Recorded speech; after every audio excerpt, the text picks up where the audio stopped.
There are some people whose job it is on the internet to be really upset that somebody would not bow to the altar of Arthur Jones. Principally and philosophically, I'm on board, but my clients don't care about that. And last I checked, my clients are paying for my service and therefore paying my bills. So if they want to do something and it's likely to hurt them, yeah, I'm going to explain to them why they're not going to do it. And it's already baked in. It's part of my selling point in the initial consultation and in my slide deck is, we know how the body works. We know how the muscles and joints function. And that is our guide for the exercises we choose. But there is going to be some sort of, you end up having clients long-term when they participate in the process.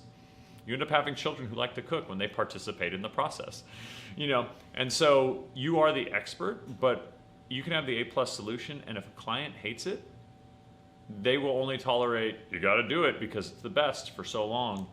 Instead, if they're really on board with a B solution and they're going to do it, the limit isn't the workout anyway, the limit's the biology, and the limit is time.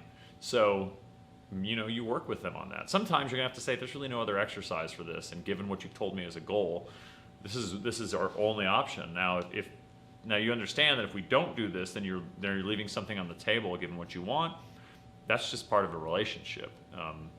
But it's a relationship. And the line is horse and rider in perfect harmony. It is not sort of breaking a horse like they used to do in the Wild West. My suggestion to you in embarking on this stuff is trust the information, trust yourself, and trust your feedback.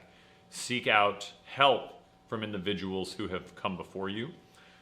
Andrew Magnus talks about this in his book Ultra Mental, where he says that somebody who is experienced will not write off your idea full stop. Instead of saying, that's impossible, you're crazy, that won't work, they would say, from experience, they go, that would be challenging or that would be tricky, and here is why. And I wouldn't do it, but here's why. Rather than being dismissive, it's much more descriptive. And to take all this stuff as principally, right? That whether it's high intensity training or evidence-based resistance training, the principle is seeking not the absolute minimum you need, but the least amount that produces the most result that you're after. Transferring that to this idea of running, understanding that everything has a risk, and that getting out and driving in my car has a risk. That's not to justify it. I'm not selling this course, and we're not selling this course as an idea of this running is going to make you absolutely healthier, but rather, how can you do this in a way that brings you joy if this is of interest to you, right?